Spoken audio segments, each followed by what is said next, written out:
Oaxaca, Gobierno del Estado, Coordinación para la Atención de los Derechos Humanos, los crímenes olvidados, el Holocausto y las personas con diversidad funcional, entre paréntesis, discapacidad.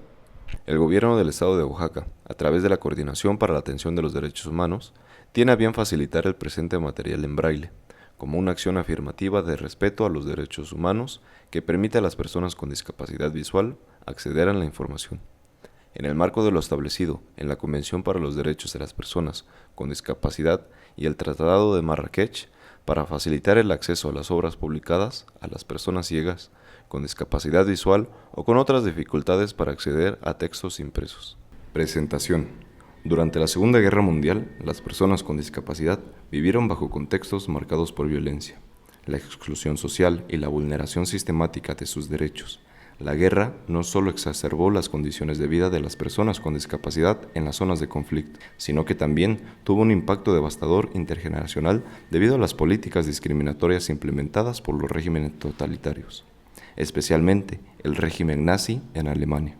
Uno de los eventos más trágicos para las personas con discapacidad durante la Segunda Guerra Mundial fue la implementación de políticas eugenésicas por parte del régimen nazi, bajo la ideología de una purificación racial.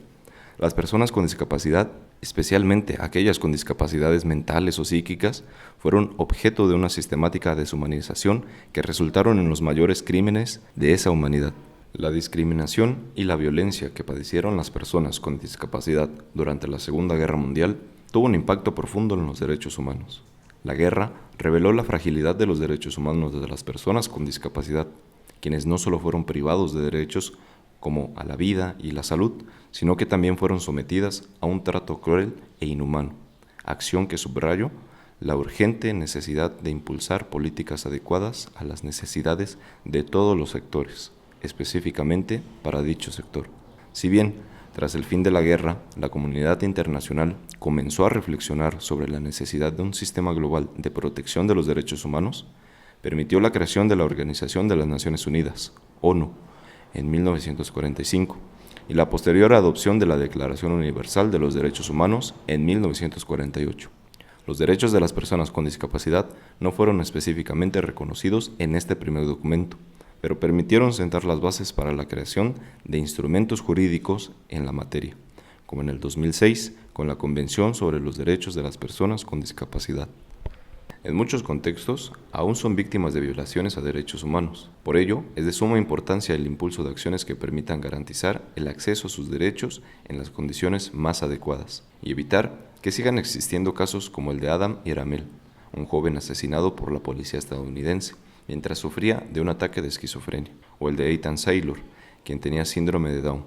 Se negó a salir de una sala de cine y murió de asfixia provocada durante su detención por policías estadounidenses. O el de Magdiel Sánchez, un hombre de 35 años, quien al ser sordo no escuchó las indicaciones de un policía y murió abatido en el momento.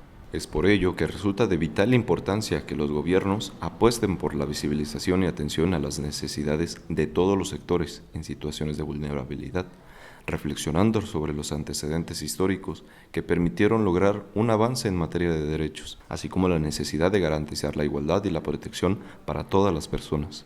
Si bien la tragedia vivida durante la guerra dejó lecciones fundamentales que, aunque tardías, han sido clave en la lucha por los derechos de las personas con discapacidad hasta el día de hoy. En ese sentido, el Gobierno del Estado de Oaxaca, a través de la Coordinación para la Atención de los Derechos Humanos, presenta el texto en braille Los crímenes olvidados, el Holocausto y las personas con diversidad funcional, discapacidad, como un ejercicio de memoria colectiva que permita nombrar las violaciones a derechos humanos y reconocer estos actos cometidos contra grupos en situaciones de vulnerabilidad que fueron históricamente invisibilizados, como lo son las personas con discapacidad.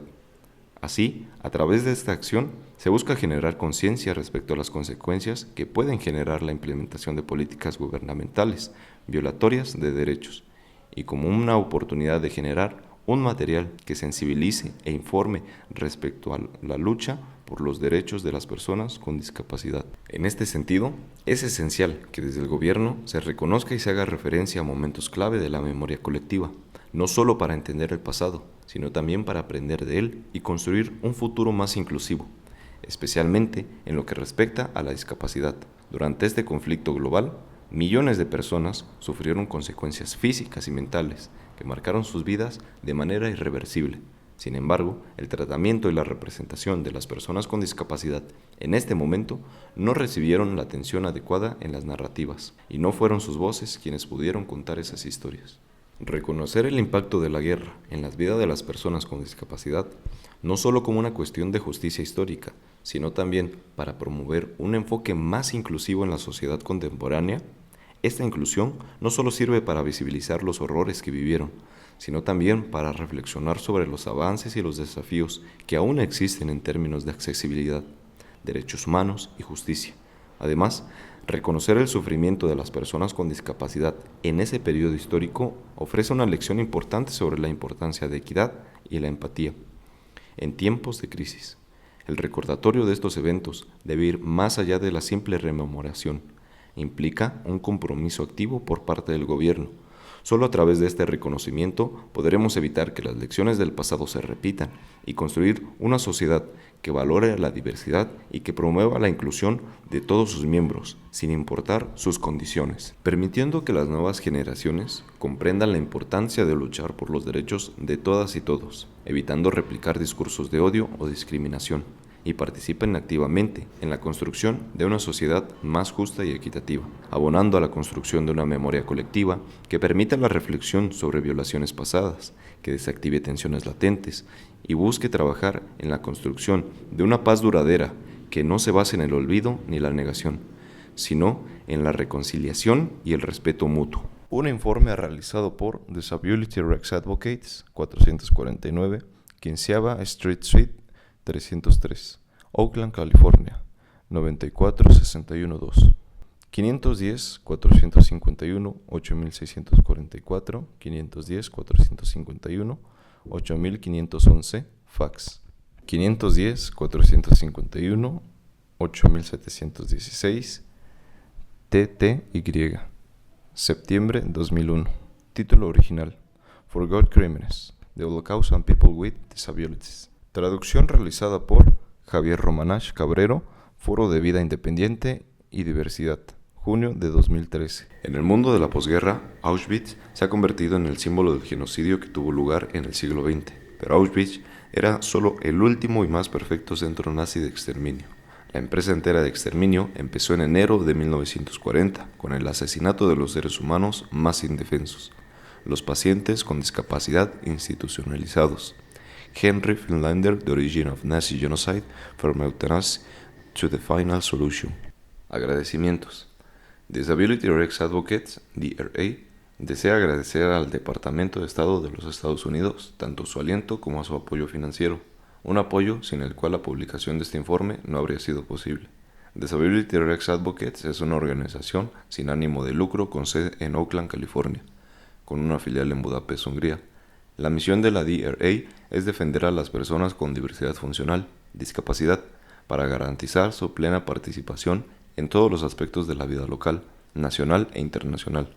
DRA está dirigido por personas con diversidad funcional y trabaja para las personas con diversidad funcional. DRA estableció el proyecto del Holocausto de las personas con diversidad funcional para conseguir varios objetivos. 1. Para romper el silencio que ha rodeado el destino de las personas con diversidad funcional durante el Holocausto. 2. Para aumentar la conciencia pública sobre la situación desesperada actual de las personas con diversidad funcional.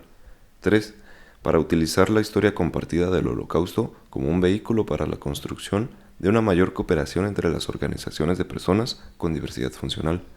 Y 4. Para relacionar conceptos nazis antes del Holocausto con las perniciosas actitudes contemporáneas y aumentar la conciencia de la estigmatización existente de las personas con diversidad funcional. Como parte del proyecto del Holocausto de las personas con diversidad funcional, DRA ha entrevistado a supervivientes del Holocausto y a historiadores, y ha estudiado los materiales en grandes archivos y ha analizado toda la información disponible actualmente sobre las atrocidades del periodo nazi cometidas contra las personas con diversidad funcional. Este informe representa una documentación de los horrores infligidos a las personas con diversidad funcional durante el Holocausto y el papel central que el exterminio y la explotación de las personas con diversidad funcional desempeñaron en la visión de Hitler. Disability Rights Advocates desea agradecer a las siguientes personas y organizaciones su valiosa ayuda y apoyo en el proyecto del Holocausto de las personas con diversidad funcional. Center for Independent Living Sofia Sofia, Bulgaria. De Jur Alapivani, Budapest, Hungría. Disabled Person International, Winnipeg, Manitoba. Equa Ability Limited, Yorshike, England, German Council of Center for Self-Determined Living of Disabled People, ESLEB, Kassel, Germany. Legal Advocacy for Defense of the People with Disability, Tokyo, Japón. World Institutional Disability Auckland, CA. Berkeley Center for Independent Living, Berkeley, CA. California Foundation for Independent Living Center, Sacramento, CA. Computer Technologies Program, Berkeley, CA. Disability Rights Education and Defense Fund, Inc., Berkeley, CA. Independent Living Resource Center of San Francisco, CA. National Federation for the Blind, Baltimore, MTA. Jewel Deaf Community Center, Los Angeles, CA. Canada Center on Disability Studies, Winnipeg, Canadá, Avocado Press, Louisville, Kentucky. Profesor Adrian Ash, Henry Enns, Dean Edwin, Rabbi of Freihelling, Profesor Henry Philander, Jonathan Friedman, Hugh Gregory Gallagher, Robin Gerber, Robert Nysa, Herbert Gunther, Profesor Horst Hannum, Dr. Sofia Kalman, Deborah Kaplan, Karen Kaplowitz, Profesor Paul Longmore, Comisioner Paul Miller, Sybil Milton, Kapka Panayotova, Dr. Adolf Ratzka y Harry-Lynn Rousseau, entre muchos otros. Lawrence W. Paradis, director ejecutivo. Sid Wolinski, director de litigos. Shauna Parkes, coordinadora internacional. Tabla de contenidos. Introducción. Los hombres y las mujeres con diversidad funcional, discapacidad, fueron uno de los mayores grupos explotados y perseguidos en el Holocausto.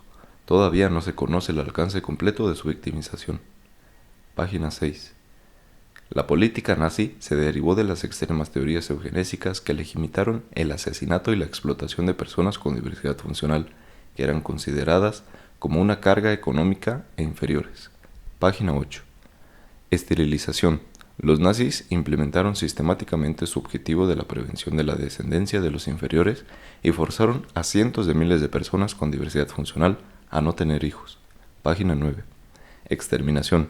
La persecución nazi de las personas con diversidad funcional incluyó el asesinato generalizado y sistemático de personas con diversidad funcional como consumidores inútiles. Página 10. Acción T4. Un gran número de personas perdió su vida en plan organizado de asesinatos masivos, diseñado específicamente para el exterminio de mujeres y hombres con diversidad funcional. Página 10. El programa infantil bajo un programa nazi especial. Incontables niños y bebés con diversidad funcional fueron asesinados. Página 13. Los campos de concentración, las personas con diversidad funcional fueron exterminadas a millares. Página 14. Eutanasia salvaje. Los asesinatos de la diversidad funcional continuaron después de que el programa de eutanasia fuese oficialmente detenido, incluso después de que la Segunda Guerra Mundial acabara. Página 15. El papel de Suiza. Las discriminatorias leyes de inmigración y las políticas nacionales eugenésicas contribuyeron de manera significativa al sufrimiento de personas con diversidad funcional. Página 16. Fronteras cerradas. Las personas con diversidad funcional eran devueltas en las fronteras suizas. Página 16. La eugenesia suiza. A las personas con diversidad funcional se les denegaba el matrimonio y fueron sujetas a esterilización forzosa en Suiza en el periodo de 1933-1945. Página 17. Los beneficios de Suiza y Alemania. La maquinaria de guerra nazi, la industria alemana y entidades suizas se beneficiaron sustancialmente de la persecución y explotación de personas con diversidad funcional. Página 18. Explotación y saqueo. Los nazis saquearon las propiedades y los bienes de las personas con diversidad funcional. Página 19. Experimentación médica. Alemania y las compañías alemanas sacaron beneficio del uso forzoso de personas con diversidad funcional en experimentos médicos inhumanos, tanto antes como después de su muerte. Página 21. Trabajos forzosos. Las personas con diversidad funcional fueron sometidas a trabajos forzosos en instituciones y las personas con diversidad funcional que no estaban institucionalizadas fueron sometidas a trabajos forzosos en los territorios ocupados por los nazis y en otros lugares. Página 23. Tumbas sin nombre. No ha habido ningún tipo de memorial o recuerdo ni reparación para el sufrimiento infligido a las personas con diversidad funcional. Página 26. Conclusión. Recordar el pasado, afrontar el presente, construir el futuro. Página 28. Notas. Página 32. Introducción. Los hombres y las mujeres con diversidad funcional, discapacidad, fueron uno de los mayores grupos explotados y perseguidos en el Holocausto. Todavía no se conoce el alcance completo de su victimización. A pesar del gran interés que ha habido alrededor del Holocausto en los últimos años, el silencio ha rodeado las atrocidades en masa que se infligieron a hombres, mujeres y niños con diversidad funcional durante el régimen nazi. La persecución sistemática de las personas discriminadas por su diversidad funcional durante la era nazi se ha pasado por alto y ha sido fuertemente subestimada en la investigación histórica y la memoria colectiva del Holocausto. El resultado es una amplia ignorancia del público sobre estos horrores, una ignorancia perpetuada a menudo por la indiferencia de los políticos, académicos y los medios de comunicación. Además, las medidas de restitución han sido virtualmente inexistentes. Algunas personas creen erróneamente que el número de víctimas con diversidad funcional es muy pequeño. Sin embargo, una amplia evidencia muestra que las personas con diversidad funcional fueron sometidas a la esclavitud, fueron robadas, saqueadas y explotadas tanto dentro de Alemania como en los territorios conquistados por los nazis. De igual manera que otras víctimas, como los judíos, sufrieron y perdieron. Las personas con diversidad funcional sufrieron y perdieron. Algunas personas creen erróneamente que el número de víctimas con diversidad funcional es muy pequeño. Sin embargo, una amplia evidencia muestra que las personas con diversidad funcional fueron sometidas a esclavitud, fueron robadas, saqueadas y explotadas tanto dentro de Alemania como en los territorios conquistados por los nazis. De igual manera que otras víctimas, como los judíos, sufrieron y perdieron. Las personas con diversidad funcional sufrieron y perdieron. No obstante, puede que nunca llegue a conocerse plenamente la amplitud de las atrocidades sufridas por las personas con diversidad funcional. Hasta hace muy poco, se ha dirigido muy poca investigación histórica hacia las víctimas con diversidad funcional del Holocausto. Incluso hoy, solo un puñado de académicos han empezado a dirigir su atención a esta área. Pie de página. En este texto, la palabra inglesa disability se traduce como diversidad funcional, en lugar de discapacidad. Esta nueva terminología, sustentada en el modelo de la diversidad Palacios Romanach 2006, pretende huir de la negatividad de las palabras a la hora de describir a un colectivo de personas tradicionalmente minusvalorado y discriminado. También pretende alejarse del capacitismo social y acercarse a la dignidad humana. En el programa oficial de eutanasia en Alemania, los investigadores estiman que al menos 275,000 personas murieron únicamente por causa de su diversidad funcional, discapacidad. Black Bear Flight Away, Disabled in Able-Bodied World, Arlington, Virginia, 1998, página 225. John Weiss, Ideology of Death, Why the Holocaust Happened in Germany, Chicago, Illinois, 1996, página 335. Sin embargo, la mayoría de las estimaciones no incluyen 1. Los gaseados o asesinados cuando se convirtieron en personas con diversidad funcional. 2. Muchos de los que eran tanto judíos como personas con diversidad funcional. 3. Las personas con diversidad funcional que murieron en los países ocupados. Y 4. Muchos de los asesinados tras el final de los programas de exterminio oficiales. Se estima que, en total, 1,000,000 de personas con diversidad funcional fueron asesinadas, esterilizadas o explotadas durante el Holocausto. Además, incluso la recopilación del material necesario para investigar los temas del Holocausto relacionados con la diversidad funcional sigue siendo muy difícil. Los repositorios de información sobre el Holocausto han excluido virtualmente a las personas con diversidad funcional, sin tratarlas como un grupo distinto. Además, no existe financiación para esa investigación. Además, estas limitaciones se tienen que contemplar en el contexto de registros que se han guardado en secreto, documentos que han sido alterados o destruidos, y explotaciones que nunca fueron registradas. Finalmente, la esterilización forzosa en masa de los nazis ha dejado a muchas de esas víctimas sin hijos para poder contar sus historias. No obstante, La incapacidad de documentar plenamente los crímenes horribles cometidos contra mujeres, hombres y niños con diversidad funcional no puede borrar lo que ocurrió. La persecución y explotación nazi de las personas con diversidad funcional fue asombrosa. Incluyó el saqueo y el robo, el asesinato en masa, experimentos médicos de barbarie sin precedente, esclavitud y trabajo forzoso, esclavización forzosa de masas, incineración en los campos de concentración y otras formas horribles de degradación y explotación. El gobierno alemán, ayudado por la profesión médica alemana al complemento, sacrificó sistemáticamente a cientos de miles de personas con diversidad funcional y esterilizó forzosamente a cientos de miles de ellas. Las personas con diversidad funcional fueron acarreadas como ganado a los centros de exterminio, residencias de tercera edad y campos de concentración. Fueron obligadas a trabajar hasta la muerte para las empresas alemanas en grupos de trabajo forzoso. Fueron objeto de horribles experimentos médicos.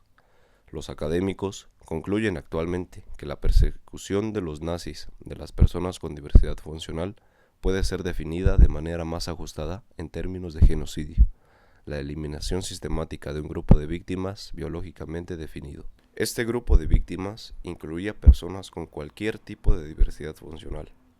En lugar de aceptar la diversidad funcional como un aspecto de la vida en todas las sociedades, la ideología alemana consideraba la diversidad funcional como un signo de degeneración y contemplaba a casi todas las personas con diversidad funcional como una vida que no merece la pena ser vivida. Personas con cualquier tipo de diversidad funcional, depresión, retrasos, parálisis cerebral, distrofia muscular, cáncer, movilidad diferente, personas que aprenden despacio, sordera y ceguera, se etiquetaban como comedores inútiles.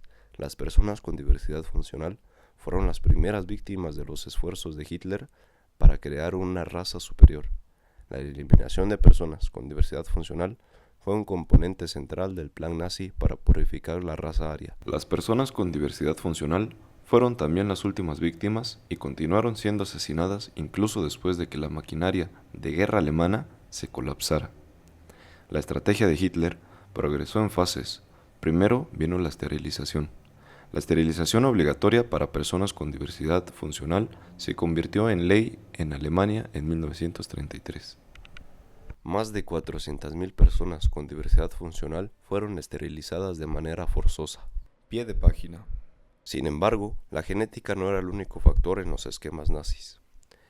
Como se describe más adelante, el programa de exterminación también tenía un aspecto de beneficio económico, del que se beneficiaron tanto Alemania como a sus colaboradores suizos. El procedimiento algunas veces se quitaban las gónadas masculinas o se sometía a radiación el área genital, causando quemaduras terribles. A continuación, empezó la operación oficial de asesinatos, conocida como el programa Action T4. El programa fue diseñado específicamente para personas con diversidad funcional. Los mecanismos nazis de exterminación masiva de víctimas judías, como el envenenamiento por monóxido de carbono en duchas, fueron desarrollados primero y perfeccionados después, con el programa de exterminio de la diversidad funcional.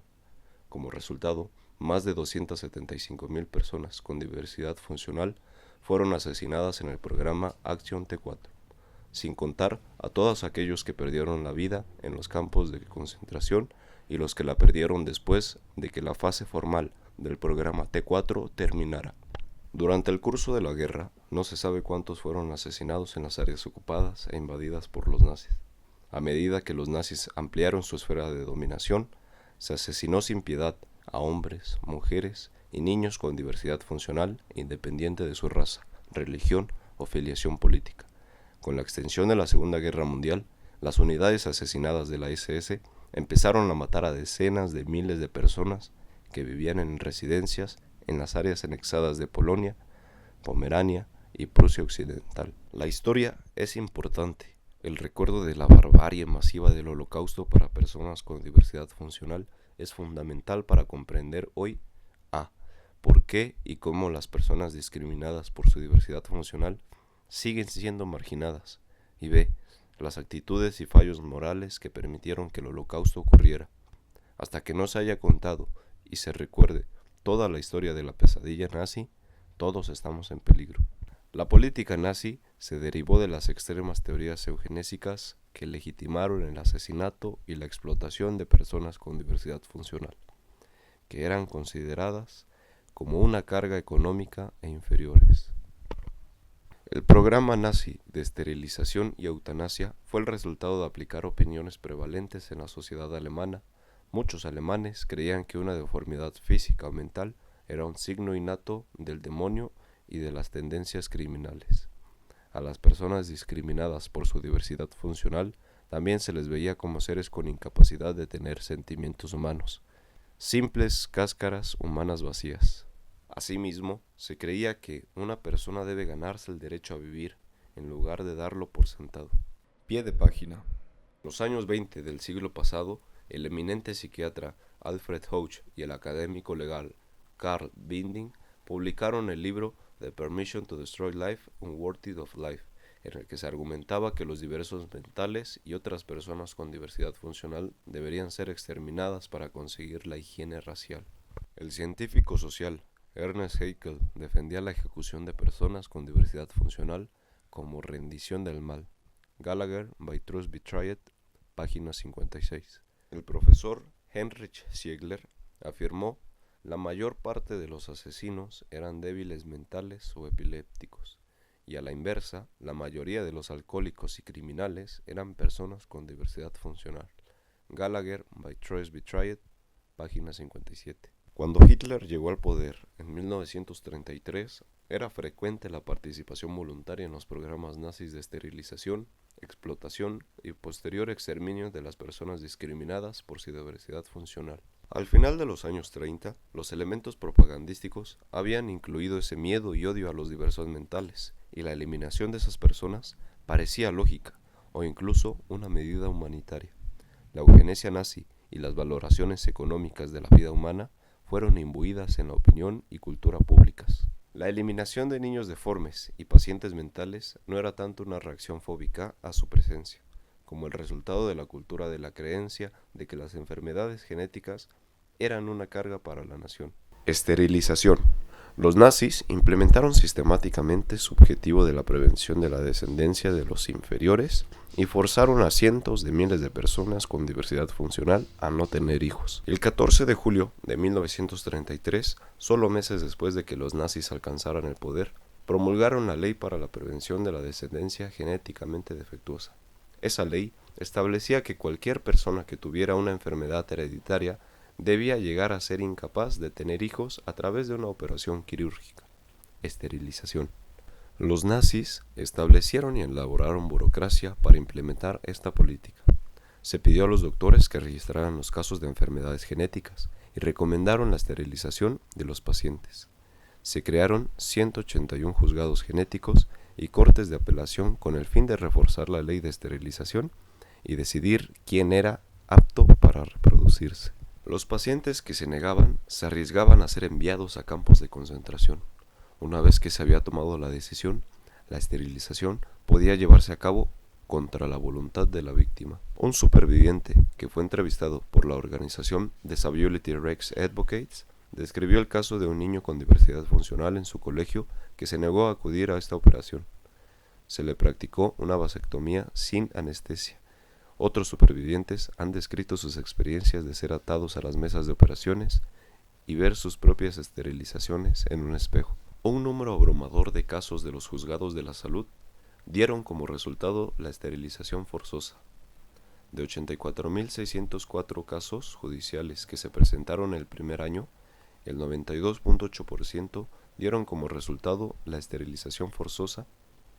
En septiembre de 1939, los nazis tenían registros que mostraban que al menos 375.000 personas habían sido imposibilitadas para tener descendencia.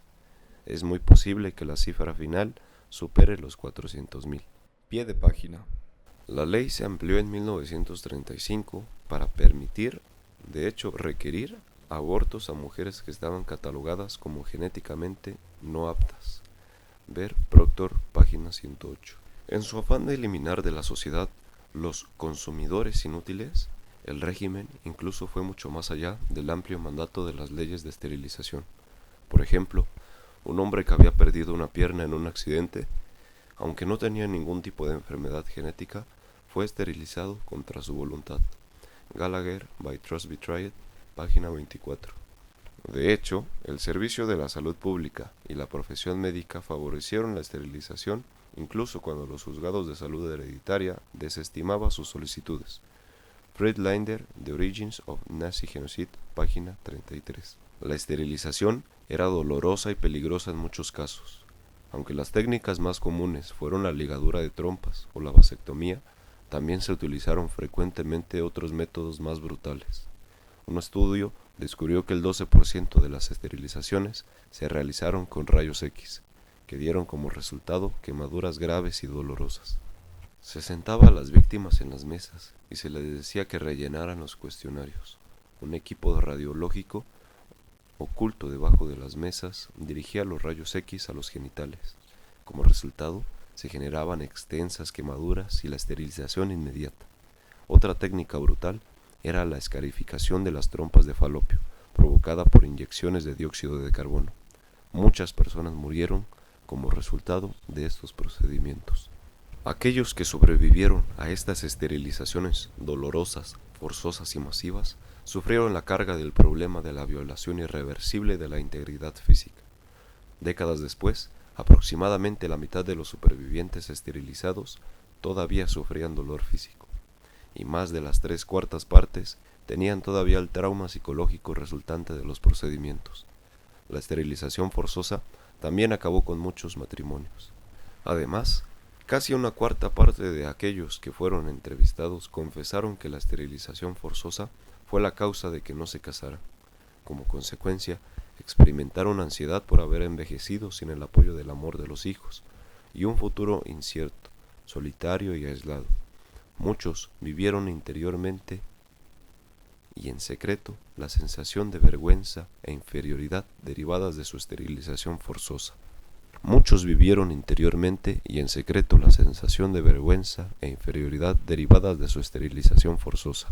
Finalmente, al ser esterilizadas forzosamente, las personas con diversidad funcional no solo perdieron la valiosa capacidad de tener hijos, sino que se perdió la oportunidad de traer nuevos seres a la floreciente cultura de la diversidad. Por ejemplo, a principios de los años 30 del siglo XX, Alemania había desarrollado bastante la cultura sorda que había florecido en instituciones educativas para sordos, publicaciones y residencias. Los nazis destruyeron casi completamente la comunidad sorda e impidieron, con la esterilización forzosa y las muertes en trabajos forzosos, que las personas sordas perpetuaran una herencia cultural rica a través de sus hijos. La comunidad sorda de Alemania todavía no se ha recuperado completamente de su aniquilación durante el régimen nazi. Exterminación. La persecución nazi de las personas con diversidad funcional incluyó el asesinato generalizado y sistemático de personas con diversidad funcional como consumidores inútiles. Action T4. Un gran número de personas perdió su vida en un plan organizado de asesinatos masivos, diseñado específicamente para el exterminio de mujeres y hombres con diversidad funcional.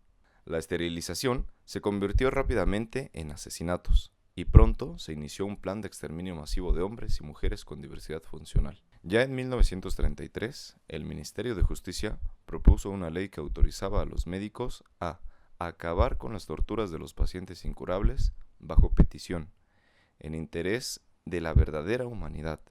Hitler quería eliminar a las personas con diversidad física y mental de la nación.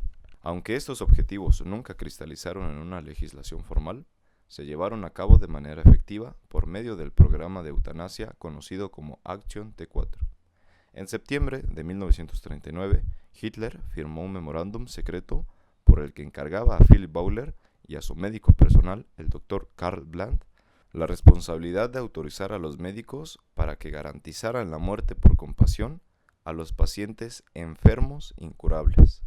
Sin embargo, la masiva organización del programa T4 y las descripciones de aquellos que iban a morir nunca tuvo la única intención de limitarse a las muertes por compasión para los enfermos terminales.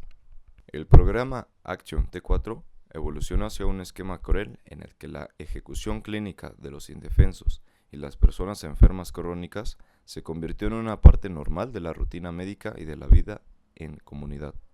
La definición del gobierno alemán de la eutanasia fue cambiando y se aplicó a un amplio rango de diversidades mentales y físicas, como la ceguera, la epilepsia, el autismo, la depresión, el desorden bipolar, la diversidad de movilidad o la deformidad física. Su motivación no era la calidad de vida, sino la limpieza racial y el ahorro económico. Aunque el gobierno y la comunidad médica intentaron dar una imagen del programa como eugenésico en lugar de punitivo y eliminatorio, los términos como eutanasia, asistencia médica final y muerte por compasión no eran más que eufemismos para la aniquilación sistemática y amplia de personas con diversidad funcional. Para conseguir su objetivo de la eliminación de grandes poblaciones, los nazis experimentaron con las personas con diversidad funcional con el objetivo de determinar los métodos más eficientes para matarlas, tanto a ellas como a otros grupos identificables. Las personas con diversidad funcional fueron las víctimas de la primera cámara de gas experimental en Brandenburgo en el invierno de 1939-1940. Durante un ensayo de gaseado que tuvo lugar en enero de 1940, varios pacientes con enfermedad mental fueron gaseados hasta la muerte para demostrar la eficiencia del gas venenoso en relación con muertes más lentas que resultaban por el uso de las inyecciones de morfina y escopolamina. Pie de página. T4 era el nombre en clave del programa de eutanasia y se deriva de la dirección de sus oficinas centrales que estaban en Berlín en el número 4 de la Tiergartenstraße. La comunidad médica alemana desempeñó un papel vital en la persecución de las personas discriminadas por su diversidad funcional. El mundo ha ignorado casi completamente lo que los médicos alemanes hicieron a sus pacientes durante la Segunda Guerra Mundial. Después de la guerra, la profesión médica alemana simplemente volvió a abrir para hacer negocios, como si nada hubiera pasado. Hugh Gregory Gallagher, by Trusby Triad, página 15. De hecho, la clase médica participó plenamente en la implementación de la gestión del programa T4. A ningún médico o enfermera se le obligó a participar. Lo hicieron voluntariamente y a veces con entusiasmo. Hasta donde se sabe, nadie fue enviado a un campo de concentración o fue castigado por negarse a colaborar en los asesinatos. Kogon Nazimal Müller, página 17.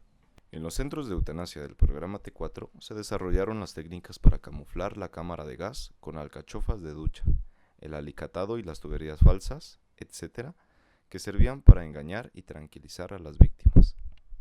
Existen pruebas contundentes de que las intenciones del programa Acción T4 eran obvias para el público. Muchos ciudadanos participaron activamente en el exterminio de las personas con diversidad funcional. Los programas requerían una red de trabajadores para conducir las furgonetas, cavar las tumbas, hacer funcionar los incineradores, limpiar las salas de los hospitales y hacer los documentos administrativos. Incluso se consideraba glamuroso y beneficioso económicamente trabajar para el programa secreto T4. A los empleados se les ofrecía higiene dental a precios reducidos, con programas en los que se utilizaba oro reciclado proveniente de las personas con diversidad funcional que habían sido asesinadas. Los miembros de la plantilla del programa T4 y sus familias disfrutaban de frecuentes vacaciones gratis en sitios de elección en Austria, además de pensiones, bonos y otras ventajas. La tasa de abandono laboral de los empleados por el programa T4 era llamativamente baja. La comunidad médica y las universidades también estaban implicadas directamente. Los médicos de toda Alemania rellenaban cuestionarios para todos los pacientes crónicos de hospitales, sanatorios y asilos. Los cuestionarios incluían preguntas sobre la capacidad de trabajar del paciente e información para determinar si el paciente era merecedor de la vida. Estos funcionarios los enviaban a otros comités de valoración de médicos, que eran quienes determinaban qué pacientes debían ser asesinados. Al principio, la sentencia de muerte requería unanimidad, pero a medida que el programa fue evolucionando, la mayoría simple era suficiente. Los residentes que iban a ser asesinados eran transferidos de centros de rehabilitación, instituciones mentales, residencias y hospitales a instituciones de observación. Estas instituciones servían como lugares en los que reunir a las víctimas antes de ser enviadas a uno de los 6 principales centros de exterminio de personas con diversidad funcional. Estos centros fueron los lugares en los que tuvieron lugar la mayor parte de los asesinatos de personas con diversidad funcional durante la primera fase del programa de exterminio de adultos, aproximadamente desde 1939 a 1941. Pie de página. Las furgonetas que transportaban pacientes a los centros de exterminio constituían una imagen cotidiana. Cuando pasaban a través de la ciudad, los niños solían decir: ahí van de nuevo a ser gaseados. Gallagher, 168. En los pueblos se rumoraba que la cabeza y otras partes del cuerpo se arrancaban para la investigación anatómica. El humo espeso del crematorio que estaba junto a la institución de exterminio de Hadamar era visible cada día en la ciudad. Las autoridades enviaban numerosas notificaciones de muerte después del exterminio. Al día siguiente, los periódicos se llenaban de esquelas citando el mismo sitio y fecha de la muerte. No todos los ciudadanos alemanes apoyaban estas prácticas. En particular, el obispo católico de Münster criticaba duramente los asesinatos. Si establecemos y aplicamos el principio de que se puede matar a seres humanos improductivos, ay de nosotros cuando nos hagamos viejos y frágiles. Ay de todos los soldados que vuelvan a casa discapacitados, inválidos, tullidos, si se acepta que tenemos derecho a matar a los seres humanos improductivos. The United States Holocaust Memorial Museum, Handicapped Victims of the Nazi Era, 1933-1945. Por ejemplo, el exterminio de personas con diversidad funcional en Hadamar, uno de los 6 principales centros de exterminio, transcurría con una eficiencia y regularidad burocráticas. Mantener la moral alta era esencial para suavizar la operación. Para mantener el alto nivel de eficiencia y el ánimo de los trabajadores del hospital, los administradores del hospital subrayaban reiteradamente la importancia del proyecto. Por ejemplo, durante el verano de 1941 se celebró una ceremonia en el ala derecha del vestíbulo de Hadamar que marcó un hito en el programa de exterminio. Todos los trabajadores del hospital acudieron a la celebración, en la que se sirvió vino y cerveza. Tras los festejos iniciales, todos los participantes bajaron al sótano para ser testigos de la cremación de la víctima número 10.000. Se adornó el cuerpo con flores frescas, arregladas de modo atractivo, y se pusieron alrededor pequeñas banderas con la esvástica nazi. Uno de los médicos ofreció a los trabajadores unas pocas palabras inspiradoras sobre la importancia del trabajo de Hadamar. Luego se empujó el cuerpo al horno. En ese momento, varios de los participantes hicieron un elogio burlesco de la víctima, que los demás disfrutaron, y luego pusieron la música de una banda local de polcas. El programa infantil. Bajo un programa nazi especial, incontables niños y bebés con diversidad funcional fueron asesinados. Además del programa Action T4, los nazis desarrollaron un programa específico dirigido a los más vulnerables, los niños con diversidad funcional. El asesinato de los recién nacidos era una de las máximas prioridades para prevenir una nueva generación de personas con diversidad funcional. Para ello, se creó el Comité para la Investigación Científica de Enfermedades Graves de Origen Hereditario y Protónico, con el fin de llevar a cabo el programa de eutanasia de los niños.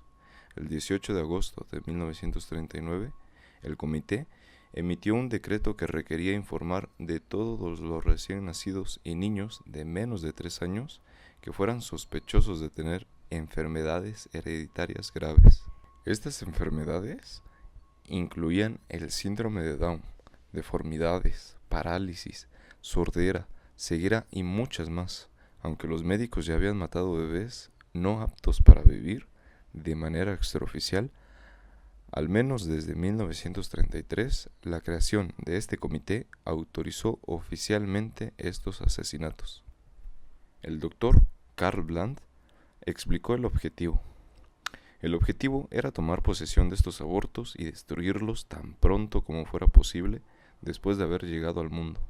Se preparó un cuestionario en el que el médico facilitaba un historial detallado.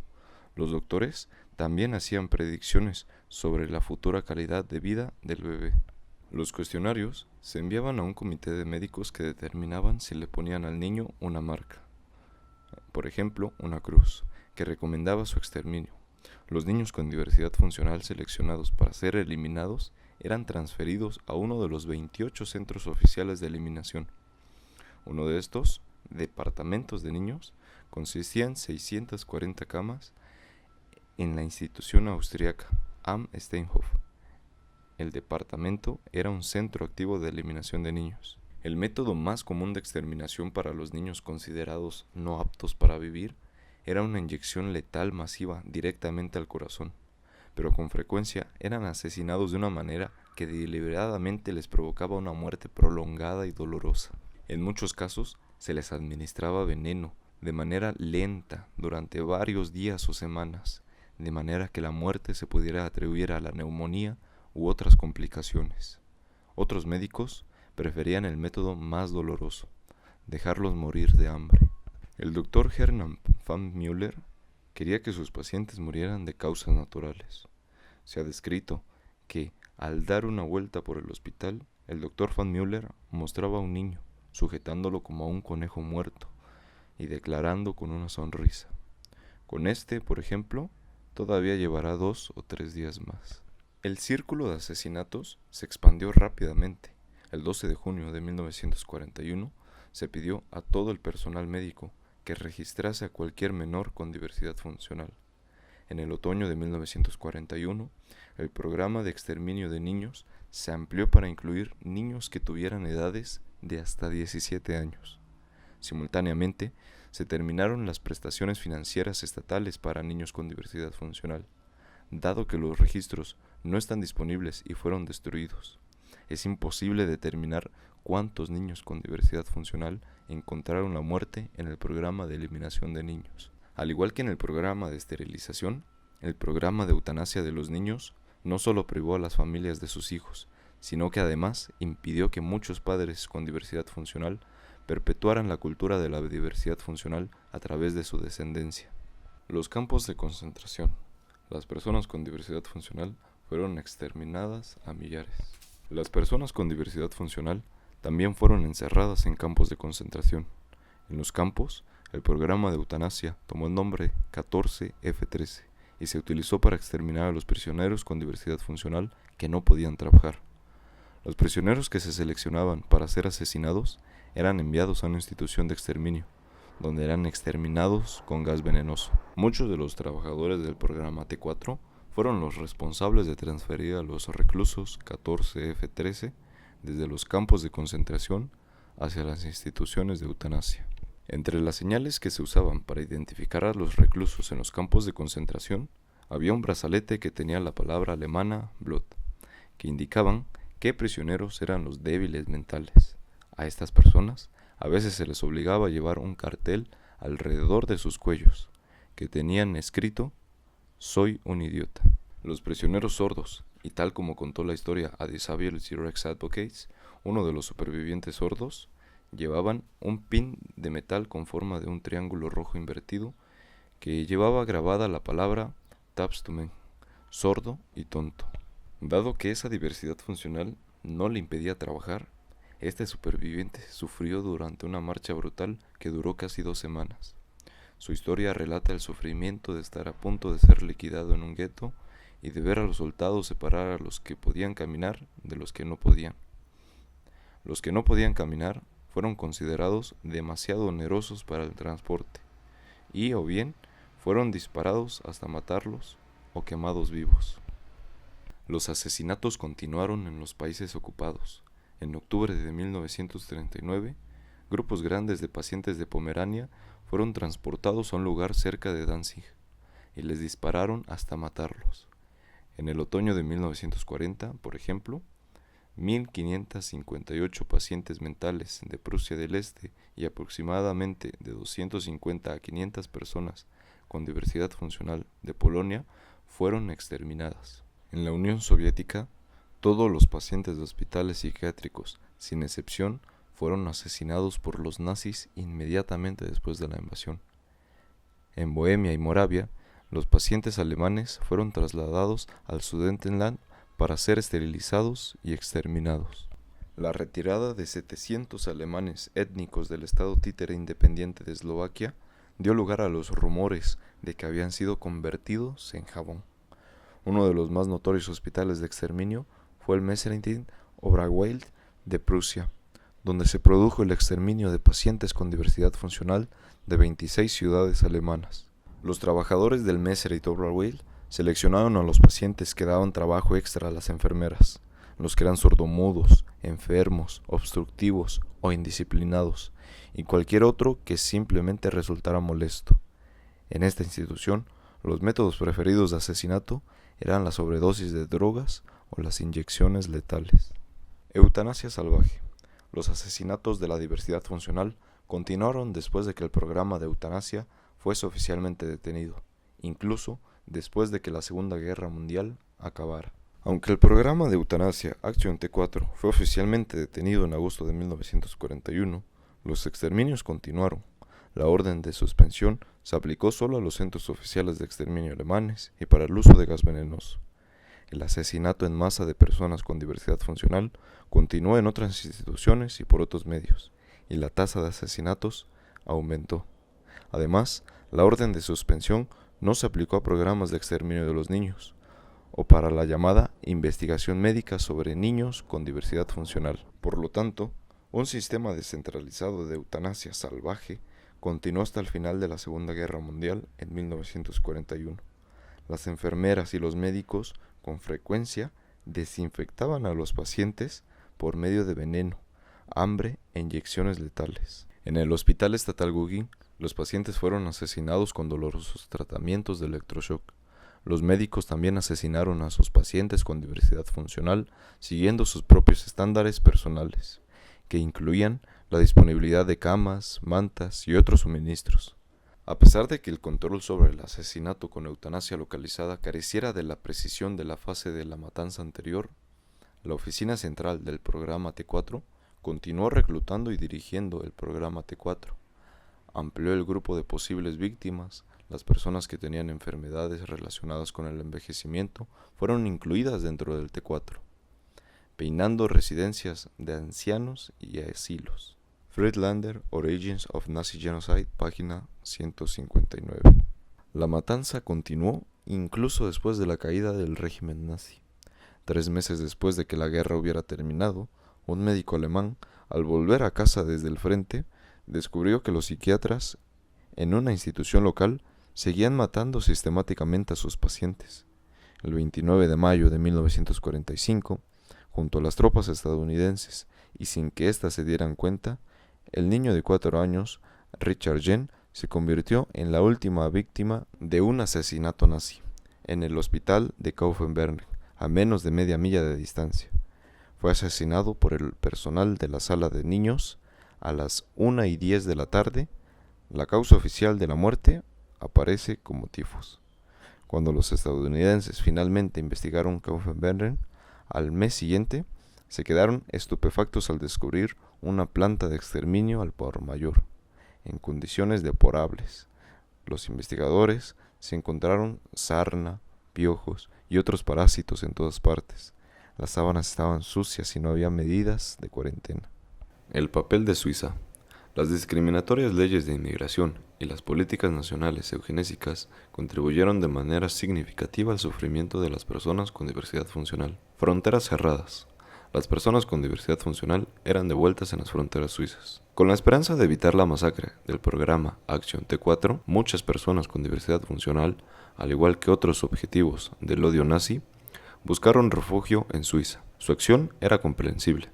Suiza había conseguido el estatus casi mitológico de paraíso internacional. Sin embargo, después de la Primera Guerra Mundial, la xenofobia y el miedo de las personas con diversidad funcional se había extendido en Suiza. La higiene racial pronto alcanzó el estatus de concepto autoevidente.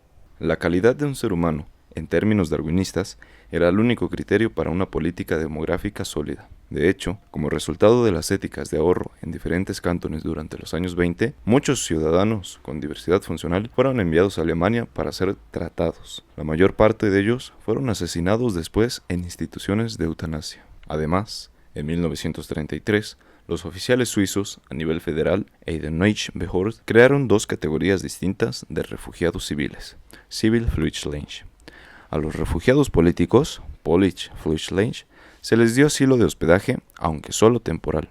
Se restringió la admisión al resto de refugiados, Gewöhnliche Flüchtlinge. La preocupación sobre un potencial diluvio de refugiados, Überfriedung, llevó a Suiza a mantener fuera del país a los indeseables.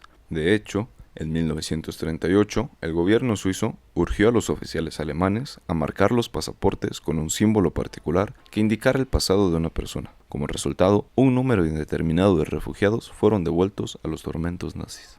Pie de página. Alfred Hasler, Das Bordisbol, de Switch on die Flüchtling, 1933-1945. Zurich, Stuttgart, 1967. Nadie sabe el número preciso de personas que fueron devueltas. No se registraron las devoluciones hasta el 13 de agosto de 1942. Además, es altamente probable que las autoridades civiles y militares destruyeran esas listas después de la guerra. El Neue Zürcher Zeitung del 5 de diciembre de 1996 indicó que estas listas fueron ampliamente destruidas. Schiegler, The Swiss, The World and the Dead, página 208. Christoph Graf, director del Archivo General Suizo, publicó un informe titulado Die Swiss on die Flüchtlinge, 1933-1945, Suiza y los refugiados, 1933-1945. Basándose en sus 45.000 archivos, algunos estudios estiman que más de 100.000 refugiados fueron devueltos en la frontera. Ver ID 208-209. Un informe reciente realizado por un panel de historiadores descubrió que Suiza devolvió al menos a 24.500 judíos. En el informe no se mencionan las personas con diversidad funcional que fueron devueltas por Suiza. El número de personas con diversidad funcional devueltas por Suiza incluye, por lo tanto, a el 15 a 20% de los judíos refugiados que tenían diversidad funcional y b.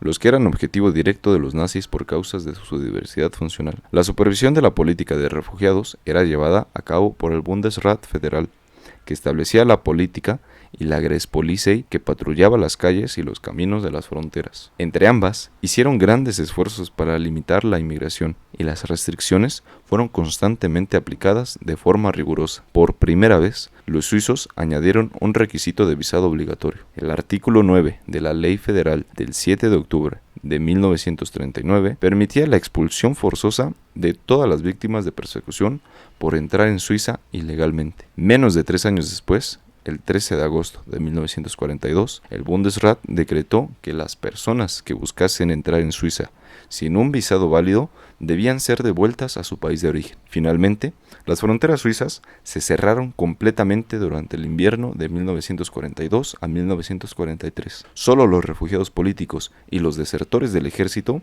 permanecieron exentos de esta política. El 12 de marzo de 1943, el gobierno suizo incrementó su red de campos de internamiento.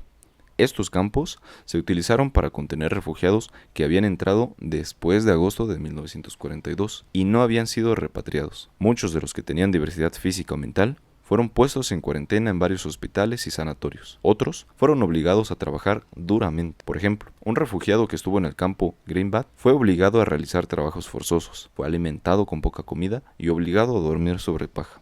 Posteriormente, fue enviado a trabajar a una granja aislada.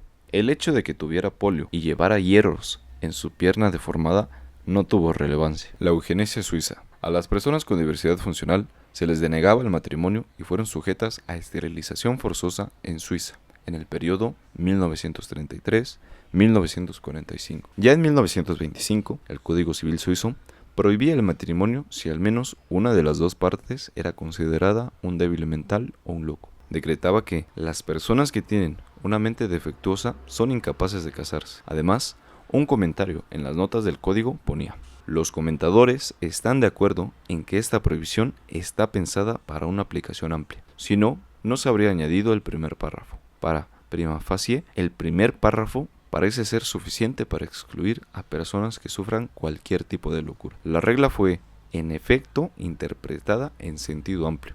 Por ejemplo, bajo ese código, una persona podría ser considerada completamente competente para realizar una transacción financiera y, sin embargo, ser considerado mentalmente enferma y tener prohibido el matrimonio. La ley consiguió el impacto que se pretendía para las personas con diversidad funcional. El profesor Hans Ulrich Höss de la Universidad de Lausitz, averiguó que muchas personas con diversidad funcional fueron víctimas de la ley de esterilización de 1928, siendo las mujeres 9 de cada 10 víctimas. Sin embargo, debido en parte a que la esterilización se realizaba durante otra operación, resulta difícil estimar el número total de personas que fueron esterilizadas forzosamente. Con todo, existe una sustancial evidencia anecdótica. Un documento emitido por la Universidad Policlínica de Zúrich, fechado en 1994, cuenta la historia de una mujer a quien cuando estaba embarazada de 2 meses se le recomendó la esterilización porque era débil mental, moralmente débil, idiota y promiscua. Hitler pidió copias de las leyes que permitían esterilizar a idiotas promiscuos. Shadow of Race Hygiene Listens, de Gerald Gaslow, 28 de agosto 1997, página 11. Suiza no se detuvo en las políticas matrimoniales.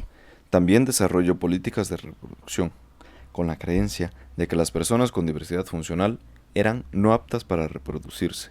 En 1928, el cantón de Vaud, al este de Suiza, autorizó la esterilización forzosa de personas con diversidad funcional. Esa ley, una de las primeras de este tipo en el mundo, fue ensalzada y admirada por Hitler. De hecho, Hitler pidió a los gobiernos de Vaud y Berna copias de las leyes que requerían o permitían la esterilización de idiotas promiscuos. Apoyó activamente la ley suiza y la utilizó como base para las políticas de esterilización nazi. Las políticas eugenésicas y las actitudes discriminatorias siguieron degradando y victimizando a las personas con diversidad funcional en Suiza, según describe el profesor Jacques Bunch, especialista en psicología infantil y de la adolescencia de la Universidad en Ginebra. Obviamente, estas esterilizaciones todavía se practican en Suiza, pero no abiertamente. Sugiere que las esterilizaciones forzosas están apoyadas por los padres, los médicos y los directores de las instituciones. Las autoridades han negado estas alegaciones y el gobierno suizo ha evadido la responsabilidad, aduciendo que cada uno de los 26 cantones suizos es responsable de sus propias decisiones sobre la salud pública. Los beneficios de Suiza y Alemania.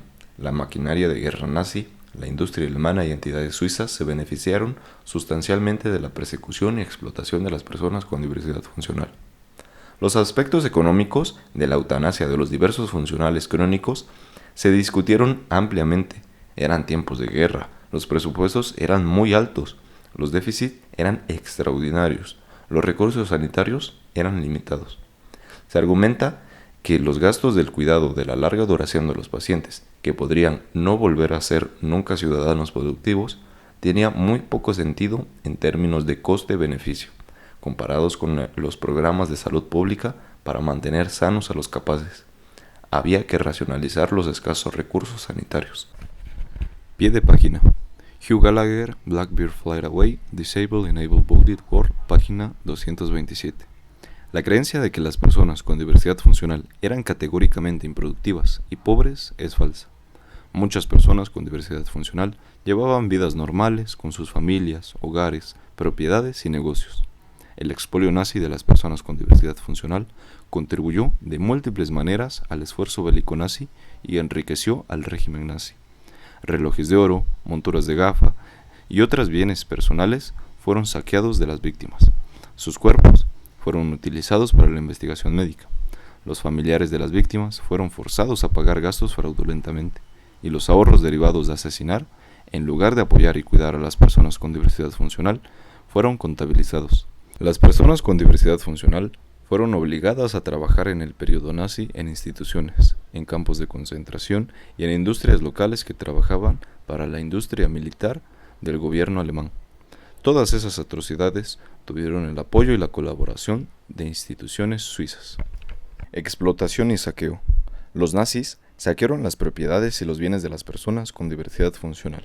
Un ejemplo particularmente macabro del saqueo de las personas con diversidad funcional fue la amplia extracción de piezas dentales de oro y el robo de joyería, anillos, relojes y otros bienes de los cadáveres en Hadamar y otros centros de exterminio. Después de asesinar a los pacientes con diversidad funcional en el programa T4, los trabajadores extraían sistemáticamente las piezas dentales de oro y saqueaban los efectos personales y otros bienes, que luego fueron utilizados para el esfuerzo bélico. Todos los pacientes con implantes dentales eran identificados con cruces en sus espaldas. Los cuerpos que tenían esas cruces se recogían después de su muerte y se les extraían los dientes de oro. El oro era transportado a la oficina central del centro de exterminio, donde se almacenaba en una caja de cartón. Cuando se había recogido una cantidad significativa de oro, se enviaba a la oficina central del programa T4 en Berlín. Tal como se describe a continuación, mucho de este oro acabó en Suiza.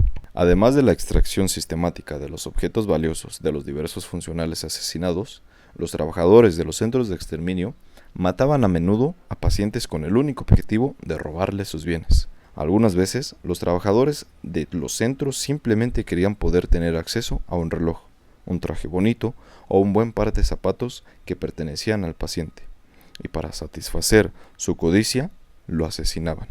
En Auschwitz, los diversos funcionales novatos eran asesinados, y los especialistas extraían y cortaban el pelo de su cuerpo y sus empastes de oro. Pie de página. Las discusiones actuales sobre la necesidad de controlar el coste y racionar y priorizar la salud pública basándose en criterios económicos, en lugar de médicos, especialmente si se van acompañados de debates sobre el suicidio asistido para las personas con diversidad funcional, tiene hoy en día una escalofriante resonancia para las personas con diversidad funcional. Por ejemplo, Willy Elder era un zapatero ciego de 35 años, antes de ser enviado a una institución en julio de 1939, y posteriormente transferido a un centro de exterminio en febrero de 1940. Heinrich Sterlow, un fabricante de cigarros sordo, y el Dr. Hermann Wisting, un dentista de 57 años, fueron víctimas de la eutanasia. En 1940, Friedlander, The Origin of Nazi Genocide, página 173. Además, Fred Friedrich sobrevivió al gueto de Lodz, pero su familia perdió todas sus posesiones en favor de los nazis, incluida una valiosa colección de sellos. La historia del Sr. Friedrich es una de muchas historias similares documentadas por Disability Rights Advocates. Los métodos de saqueo desarrollados en los centros de eutanasia se utilizaron después en los campos de concentración, en los que también hubo personas con diversidad funcional. El sistema de robo de dientes de oro y empastes de oro de los cuerpos de las víctimas asesinadas fue introducido por primera vez en los centros de exterminio del programa de eutanasia, y luego copiado en los campos de exterminio de la Operación Reinhardt. En las instituciones de la eutanasia, de la diversidad funcional, también se desarrolló la idea de los crematorios incorporados, completados con cintas transportadoras a los hornos, de manera que se podía hacer desaparecer grandes cantidades de cuerpos. En 24 horas, un centro de exterminio podía procesar a una persona con diversidad funcional y convertirla en cenizas, a través de un método de asesinato denominado eufemísticamente desinfección. El énfasis en la eficiencia se extendió a los métodos desarrollados para la sustracción de los efectos personales, monturas de gafas, oro u otros objetos de valor de las víctimas, ya fuera antes o después de su asesinato. Además, los nazis también se beneficiaron de los programas de asesinato de las personas con diversidad funcional, mediante el cobro a las familias de las víctimas de los costes de institucionalización, idea de la muerte de la víctima por la comida, el alojamiento y los gastos sanitarios. En muchos casos, las familias tuvieron que pagar más allá del día de la muerte, para lo que se usaron certificados de defunción falsificados. Las instituciones, a menudo falsamente, añadieron varios meses en la vida de los pacientes, recaudando entre 200 y 3.000 marcos adicionales por paciente. Además, estos pacientes murieron de inanición y abandonados en sus últimos días, incurriendo en poco o ningún costo real para las instituciones. El desarrollo de los asesinatos por hambre permitió que Alemania se beneficiara económicamente, quitando el alimento literalmente de la boca a personas indefensas. Pie de página. La Oficina de Administración Fiduciaria del Este mantuvo sucursales en casi todos los guetos, al igual que el otro de oro saqueado. Lo que recogieron fue transportado a Berlín, depositado en Reichsplatz y después fundido. Aunque las cifras exactas no están disponibles, la mayoría del oro fue enviado a Suiza. Los objetos de valor saqueados también fueron enviados a cajas de seguridad de alquiler, sobre todo en los bancos privados suizos. Ziegler describe the Death of the Gold, página 123. Por ejemplo, se calcula que cada paciente asesinado habría consumido 700 gramos de mermelada al mes, y cada kilo de mermelada costaba 120 marcos. A partir de este dato, se llegó a la conclusión de que el programa de exterminio ahorró 5.902.920 kilos de mermelada, y 7.083.504 marcos durante más de 10 años. Los ahorros también tuvieron en cuenta los gastos previstos: 1.054.080 marcos. Pan, 20.857.026 marcos. Carne, 36.429.588 marcos. Y otros productos. Con la eliminación de las molestias sociales, se ahorraron millones de marcos al gobierno y a la maquinaria de guerra alemanas. En total, los nazis esperaban ahorrar 885.439.800 marcos hasta el 1 de septiembre de 1951. Incluso, en los libros de texto, se pedía a los alumnos que calcularan el coste de mantener a las personas con diversidad funcional. Uno de estos problemas que se presentaba en un libro de texto decía así: la construcción de un asilo para enfermos requiere 6 millones de marcos. ¿Cuántas casas de 15.000 marcos cada una pueden ser construidas con el dinero que se gasta en un asilo de enfermos? La finalización de las prestaciones estatales para los niños con diversidad funcional en 1941 se convirtió en otra fuente de ganancia financiera. Suiza también obtuvo beneficios directos y sustanciales de la persecución y explotación nazi de las personas con diversidad funcional. Los oficiales alemanes blanquearon el dinero robado a través de bancos suizos, ofreciendo los bienes expoliados a bajos precios a cambio de depósitos seguros. Con el fin de financiar las operaciones de inteligencia, el Ministerio de Asuntos Exteriores alemán también depositó en bancos suizos fondos resultados de la extorsión de la Gestapo y beneficios de la venta de diamantes y oro saqueados. Esencialmente, Suiza guardó los beneficios derivados de la esclavitud y de las grandes cantidades de dinero que los nazis habían expoliado a sus víctimas. Este apoyo, consciente al régimen nazi, por parte de los suizos, prolongó el sufrimiento de incontables personas con diversidad funcional. Experimentación médica. Alemania y las compañías alemanas sacaron beneficios del uso forzoso de personas con diversidad funcional en experimentos médicos inhumanos, tanto antes como después de su muerte. Muchas personas con diversidad funcional fueron sujetas de experimentación médica tanto antes como después de su muerte, y fueron utilizados para enriquecer, en términos de prestigio, a las instituciones médicas, a los doctores y a las universidades e investigaciones alemanas y austríacos. Los cadáveres de pacientes que habían sido marcados antes de ser gaseados como de potencial interés científico fueron separados y enviados a una sala de autopsia cercana. Los jóvenes médicos alemanes realizaban las autopsias de esos cuerpos para ganar crédito académico. Se recuperaron muchos órganos de las víctimas asesinadas, especialmente cerebros, para su estudio en las instituciones médicas. Los investigadores enviaron listas de solicitudes a los centros de exterminio, pidiendo cerebros de personas de talla baja y de personas que sufrieran idiotez y anomalías neurológicas raras, presumiblemente en la creencia de que esas diversidades funcionales serían científicamente interesantes. Pie de página. Además, los suizos facilitaron préstamos para construir y reforzar las instituciones nazis. Cuando la Alemania nazi había gastado todo su capital extranjero, el gobierno suizo acordó facilitarles préstamos masivos. Hacia el final de 1942, Alemania había pedido prestados 850 millones de francos suizos para comprar armas fabricadas por Suiza que sirvieron para luchar en la guerra. Se estima que, en el pico de la Segunda Guerra Mundial, las inversiones suizas en Alemania alcanzaron los 200.000 millones de dólares. También hay información sobre las actividades pronazis que tuvieron lugar en Davos, un lugar de vacaciones alpino. En ese lugar de vacaciones, numerosos bancos suizos y al menos 3 sanatorios católicos fueron identificados como centros de espionaje y repositorios de cuanticiosas sumas enviadas por los diplomáticos alemanes y los líderes nazis. Aunque se recogieron todo tipo de órganos, los cerebros fueron los más utilizados. Algunas de las instituciones más prestigiosas de Alemania se beneficiaron de este uso macabro de partes del cuerpo, incluidas la Universidad de Breslau y de Heidelberg, y las escuelas médicas y los departamentos psiquiátricos de Bonn, Colonia, Berlín y Leipzig. En octubre de 1942, el profesor Schneider de la Universidad Heidelberg escribió sobre los muchos y bellos tipos de idiotas que había visto en el laboratorio del profesor Dr. August Hirt en Estamburgo.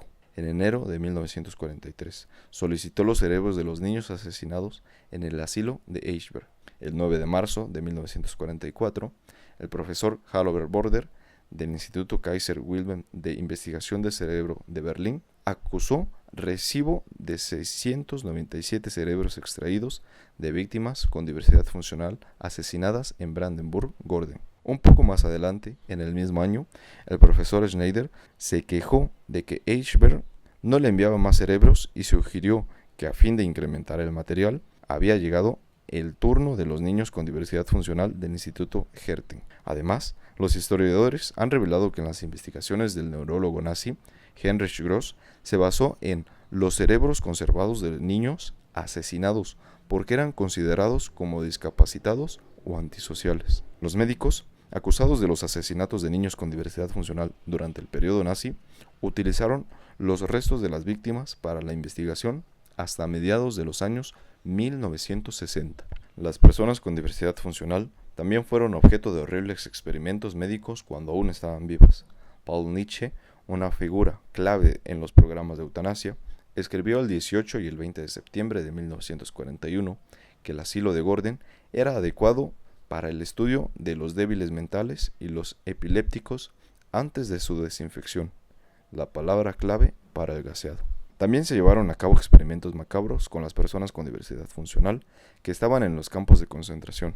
En el campo de concentración de Ravensbrück se eligió a unos cuantos prisioneros anormales, enfermos mentales, y fueron llevados a la mesa de operaciones, y se llevaron a cabo amputaciones de la pierna completa, a la altura de la cadera, amputaciones del brazo completo, con el omóplato. Después, las víctimas, si todavía vivían, eran asesinadas por medio de inyecciones de Evipan, y la pierna o el brazo eran llevados a Hohenleichen para ser usados en investigación. Pie de página. Los médicos e investigadores que realizaron experimentos en prisioneros vivos eran asesinados, por supuesto, y usaron con frecuencia torturas terriblemente dolorosas en nombre de la ciencia, asesinando o mutilando a miles de personas. Más de 500 de sus experimentos tuvieron lugar solo en Dachau, y los informes eran enviados irregularmente a las universidades. Weiss's Ideology of Death, página 358. Trabajos forzosos.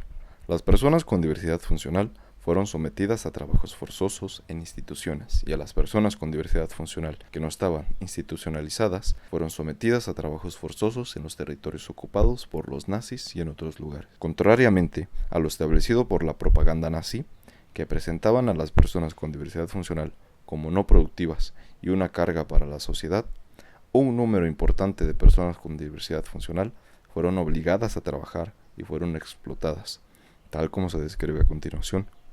De hecho, a los prisioneros con diversidad funcional se les asignaban rutinariamente a trabajos especiales en los campos de concentración, como el zurcido de calcetines y el almacén de madera. Actualmente resulta imposible saber cuántos supervivientes con diversidad funcional hay en el mundo que fueron sometidos a trabajos forzosos, a excepción de la certidumbre de que constituían un porcentaje significativo de la población. Los miembros de Disability Rights Advocates y su plantilla han investigado este asunto durante casi 2 años.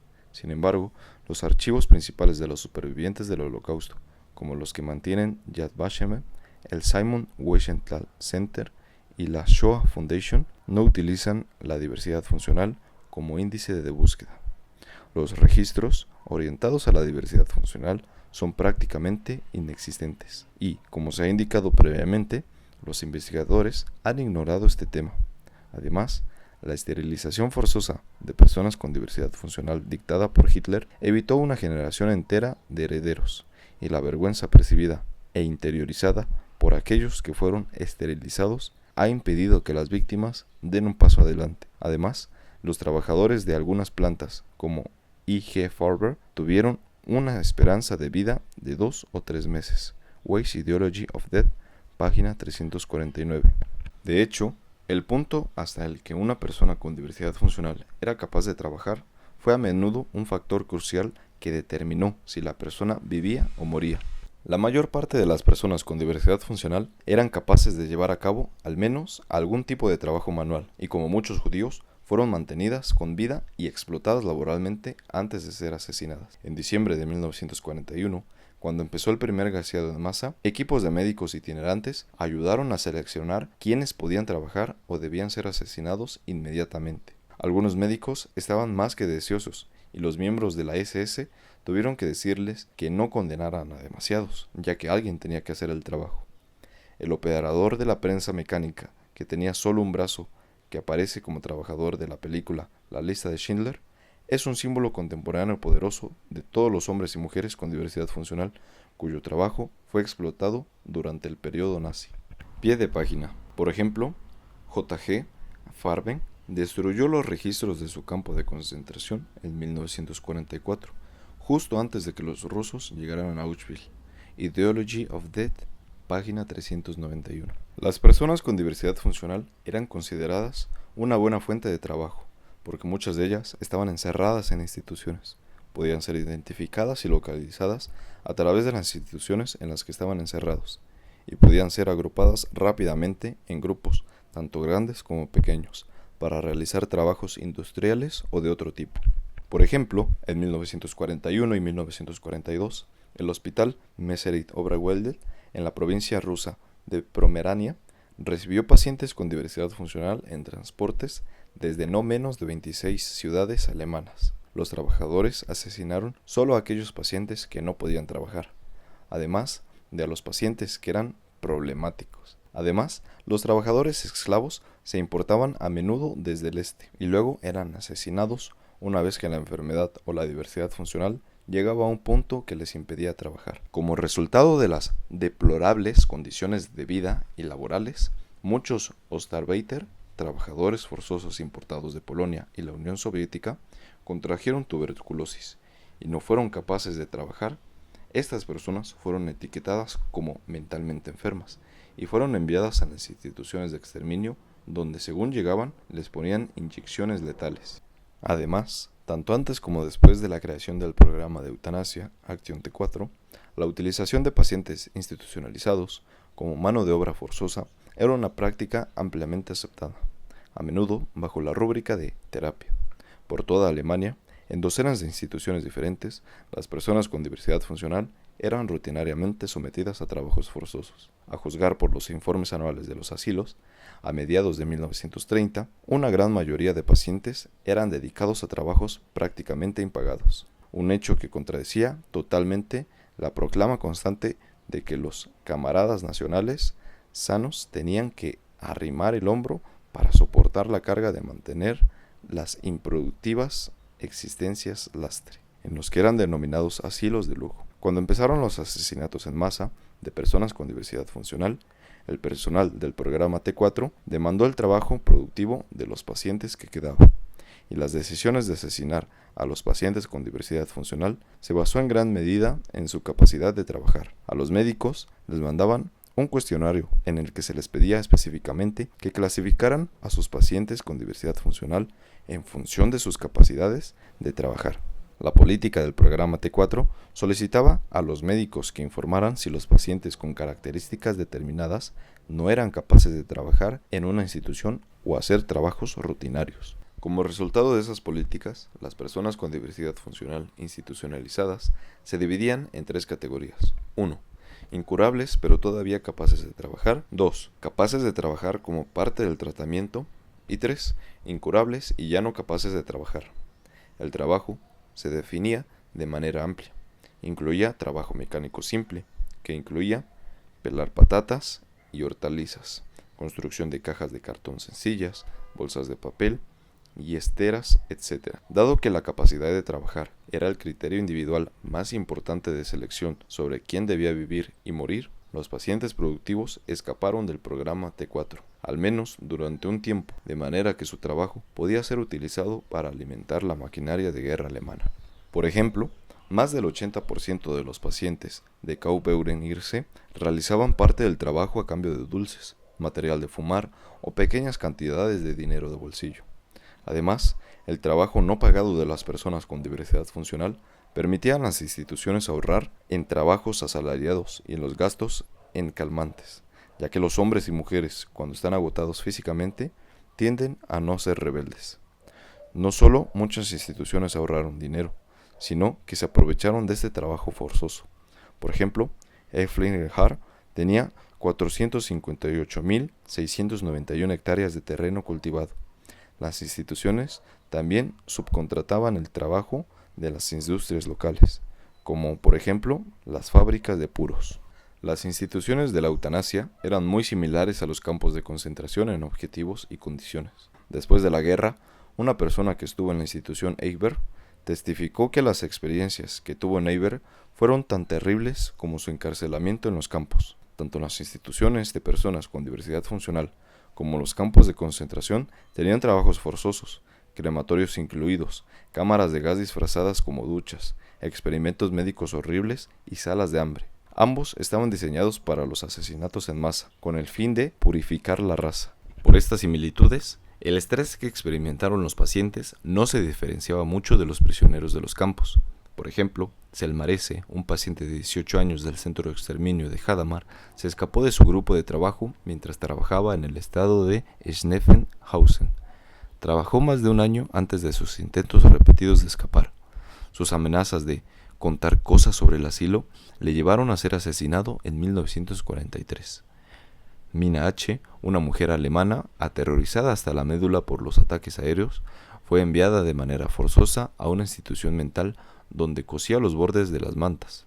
En marzo de 1944 fue asesinada tras haber sido etiquetada como conflictiva por pedir dedales para ella y otras trabajadoras, cuyos dedos sangraban de tanto coser. Disability Rights Advocates también ha entrevistado a hombres y mujeres con diversidad funcional que todavía viven y que fueron obligados a trabajar en fábricas bajo el régimen nazi. Las personas sordas fueron especialmente explotadas, presumiblemente porque su falta de oído no disminuía su capacidad para realizar incluso los trabajos más exigentes físicamente. En algunos casos, los trabajadores sordos eran considerados especialmente deseables por su capacidad de funcionar en instalaciones militares o industriales ruidosas. A algunos, como el superviviente Fred Freddy, ya fallecido, se les mantuvo con vida para trabajar como obreros especializados.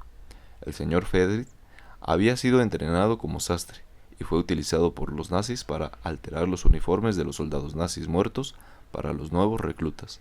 Debido a su valor como trabajador especializado, el señor Freddy consiguió sobrevivir a reclusiones en Auschwitz y Dachau. Además, Roosevelt Roseman, otra clienta de DRA, es una persona con diversidad auditiva que fue forzada a coser uniformes en una fábrica. En esa fábrica, y como todos los trabajadores sabían, una trabajadora que rompiera 5 agujas era enviada a un campo de concentración para ser asesinada. Tras romper 4 agujas, la señora Roseman fue obligada a seguir cosiendo durante un mes bajo una presión insoportable. Los reclusos con diversidad funcional de los campos de concentración no estuvieron exentos de trabajos forzosos. En teoría, tener una buena salud era un prerequisito fundamental. En la práctica, esta condición era una farsa. A veces los oficiales médicos de los campos examinaban hasta 1.100 prisioneros en 2 horas. En otras palabras, a un ritmo de 10 por minuto, eximiendo solo un par de docenas como no aptos para viajar, a pesar de que cientos de ellos sufrieran, como mínimo, malnutrición crónica. Kogon en Asimas Murder, página 98-99. Del mismo modo, en el centro de exterminio de Auschwitz, el personal de la SS identificaba y seleccionaba a los que aún podían trabajar para poder explotar su trabajo antes de matarlos. Friedel, Origin of Nazi Genocide, página 300. Esta práctica ya había sido utilizada por los asesinos del programa de eutanasia, que propusieron la muerte de los pacientes con diversidad funcional que todavía podían trabajar. Unit de State Military Tribunal, Transcript of Proceedings in Case, página 2506, 2510, 2515, 2516. De hecho, había ciertos tipos de trabajos en los campos que eran llevados a cabo principalmente por personas con diversidad funcional. Kogon Nazi Mass Murder, página 88. The Encyclopedia of the Holocaust, página 451. Finalmente, las personas con diversidad funcional, junto con otras, fueron también enviadas a los campos de concentración para ser parte de la mano de obra esclava que trabajó para la industria alemana. Por ejemplo, en el campo de concentración de Auschwitz, I.G. Farber dirigía una planta de trabajos forzosos en las que trabajaron hasta 83.000 personas en su momento álgido. En 1944, solo una empresa, Siemens, utilizó a casi 100.000 hombres y mujeres en este programa de trabajo forzoso entre 1939 y 1941. Siemens conseguía su mano de obra de los prisioneros de al menos 20 campos de la muerte establecidos por los nazis, incluyendo Auschwitz, Flossenbürg y Gross-Rosen, y en todos había personas con diversidad funcional. Tumbas sin nombre. No ha habido ningún tipo de memorial o recuerdo ni reparación para el sufrimiento infligido a las personas con diversidad funcional. El sufrimiento de las personas con diversidad funcional durante el Holocausto se ha olvidado sin ser reconocido ni compensado, a causa de las negligencias de los historiadores y de la falta de poder político y económico de las personas con diversidad funcional. No existe ningún centro memorial ni museo específico para los supervivientes con diversidad funcional en el mundo. Las personas con diversidad funcional tienen derecho a este centro de recuerdo, uno que refleje su propia cultura, sufrimiento, obstáculo, penas y triunfos. Un centro de la memoria adecuado recogería las historias y el contexto de los que surgieron los terribles hechos, como un académico prominente ha observado. Pie de página. En diciembre de 1941, cuando empezaron los primeros gaseados en masa, había comités médicos itinerantes que ayudaban a seleccionar a aquellos que podían trabajar y a los que debían ser asesinados inmediatamente. Algunos de los médicos se tomaban su trabajo con mucho entusiasmo y los hombres de la SS tenían que decirles que no condenara a tantos, ya que alguien tenía que hacer el trabajo. Krupp empleaba a 100.000 esclavos en grupos en diferentes plantas y proyectadas de trabajo Siemens, AEG, Flick, Telefunken, Daimler-Benz y Rheinmetall. Utilizaban trabajadores esclavos de Dachau, Buchenwald y Mauthausen. Otros miles trabajaron como esclavos para Messerschmitt, Junkers, Henkel, Bragg-Basch y diversas empresas constructoras de Austria y Alemania. En la planta de IG Farben, en Auschwitz, murieron 30.000 trabajadores en 3 años. Un 20% de ellos realizaban trabajos pesados y morían cada mes. Weiss Ideology of Death, página 349, Proctor, Racial Hygiene, página 221, Ferenc Lenstan Les, página 95. Los memoriales reflejan tanto las experiencias pasadas como las vidas actuales de sus comunidades, así como la memoria del propio Estado. Al no haber ningún memorial dedicado a las personas con diversidad funcional, no hay ningún recordatorio de los horrores infligidos a personas discriminadas por su diversidad funcional durante el Holocausto. Y sin esos recuerdos, el fantasma de la repetición de esta masacre, digna de una pesadilla, sigue vivo. Además, aunque hay literalmente cientos de memoriales dedicados al Holocausto a nivel internacional, es muy raro que alguno de ellos tenga algo más que una ligera referencia a las personas con diversidad funcional. La mayor parte de ellos ni siquiera mencionan los horrores infligidos a las personas con diversidad funcional durante el Holocausto. En Yad Vashem, en Israel, entre 2 acres de memoriales y las decenas de miles de páginas de texto, solo hay una breve reseña y completamente inexacta al exterminio de las personas con diversidad funcional. Tal como dijo uno de los directores del Yad Vashem, un museo es siempre su propia temática, su propio público. Sí, los nazis también mataron a gentiles, los gitanos, homosexuales y presos políticos. Pero esa no es la historia de Yad Vashem. Aquí está la historia judía en el Estado judío. De igual manera, cuando el personal de Disability Rights Advocates visitó el Museo de la Tolerancia, Simon Wiesenthal, de Los Ángeles, comprobó que no disponía ni siquiera de una exhibición que tuviera que ver con las personas con diversidad funcional entre las muchas pantallas caras de alta tecnología. Las personas con diversidad funcional tampoco han recibido prácticamente ninguna reparación. Esta injusta ha sido recientemente resumida con exactitud. Después de la guerra, las víctimas con diversidad funcional no fueron reconocidas como personas perseguidas por el régimen nazi. Los supervivientes no recibieron ninguna restitución por el tiempo pasado en las instituciones de exterminio, ni tampoco recibieron restitución por la esterilización forzosa. Aunque la ley de esterilización fue declarada nula por los aliados, el Estado alemán de posguerra no reconoció la ley de esterilización de la época nazi como persecución racial, y los tribunales alemanes de la posguerra sostuvieron que la esterilización obligatoria había sido conforme a la ley, y habían seguido los procedimientos adecuados. Las personas con diversidad funcional que cuestionaron esas resoluciones perdieron sus casos en los tribunales, al no poder demostrar que la resolución que les llevó a su esterilización había sido médicamente errónea.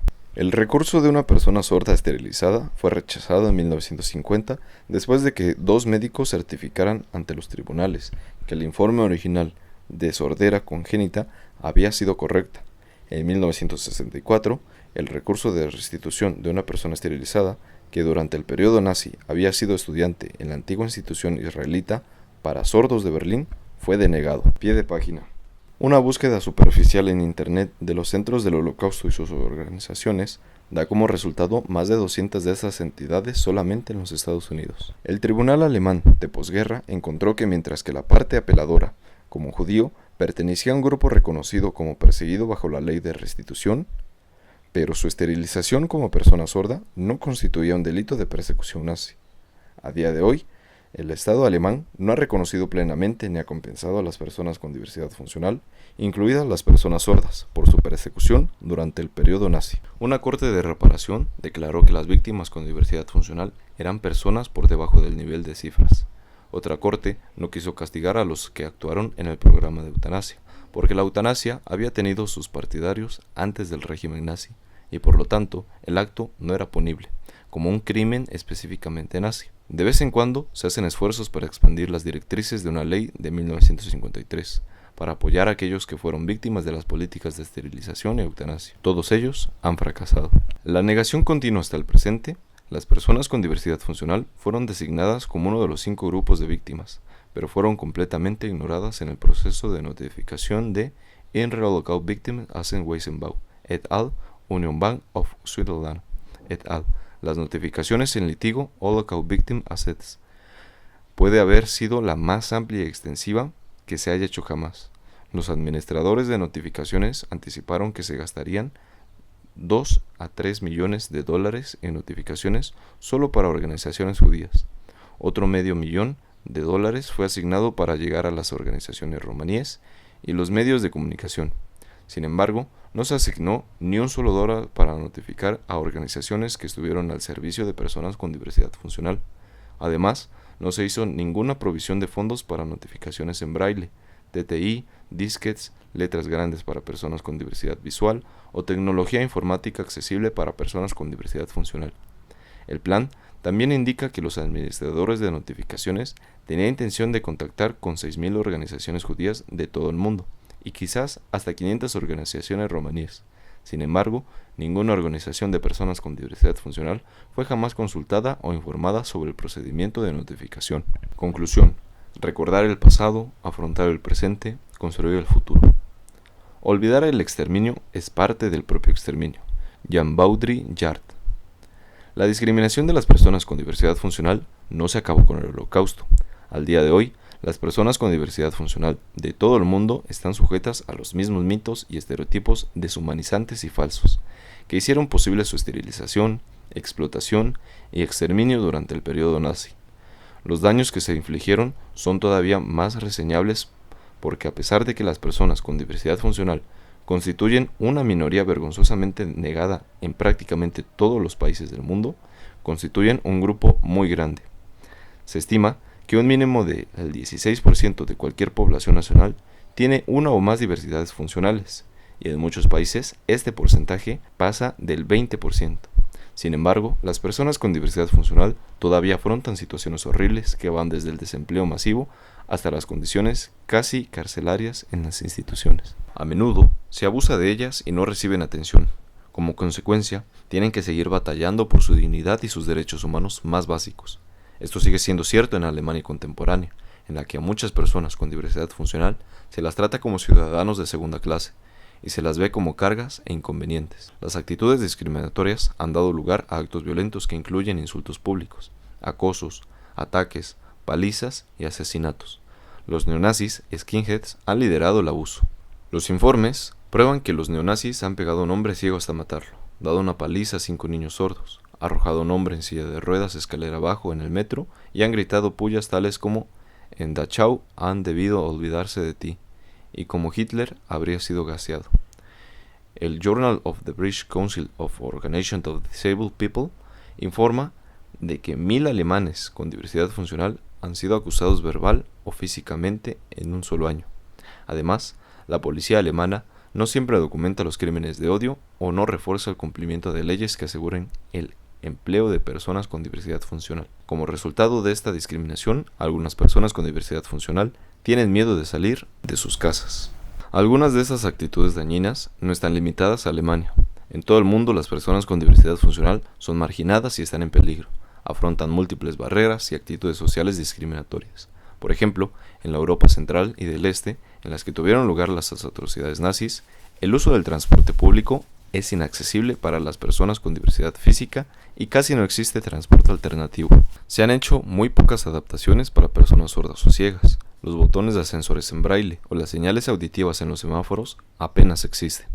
En Europa del Este se estima que el 20% de las personas que necesitan sillas de ruedas no las tienen, y la mayoría de aquellos que tienen descubren que son caras, no adecuadas, inapropiadas, por ejemplo, demasiado pesadas y difíciles de reparar.